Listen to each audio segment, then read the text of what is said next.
ভারতীয় আগ্রাসনের বিরুদ্ধে ঢাকা থেকে আগরতলা অভিমুখে লং মার্চ শুরু করেছে বিএনপির ৩ অঙ্গ ও সহযোগী সংগঠন ছাত্রদল, যুবদল ও স্বেচ্ছাসেবক দল। সকাল ৯টার দিকে রাজধানীর নয়াপল্টনে বিএনপির কেন্দ্রীয় কার্যালয়ের সামনে থেকে লং মার্চ শুরু করেছেন সংগঠনগুলোর হাজার হাজার নেতাকর্মী। এর আগে নয়াপল্টনে সংক্ষিপ্ত সমাবেশে বক্তব্য রাখেন ছাত্রদল, যুবদল ও স্বেচ্ছাসেবক দলের নেতারা। প্রধান অতিথি হিসেবে যোগ দেন বিএনপির সিনিয়র যুগ্ম মহাসচিব রুহুল কবির রিজভী। এ সময় তিনি বলেন, জয় বাংলা স্লোগান বিচারাধীন, তবে এটি বাংলাদেশের জাতীয় স্লোগান হতে পারে না।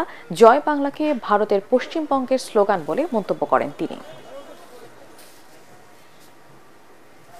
শেখ হাসিনা আদালতের মাধ্যমে জয় বাংলাকে জাতীয় স্লোগান করেছেন। এটা এখন সাব জুডিস, এটা এখন আদালতে বিচার চলছে এই ব্যাপারে। কিন্তু আমার শুধু একটা ব্যক্তিগত অভিমত, বাংলা নামে একটা প্রদেশ আছে ইন্ডিয়া।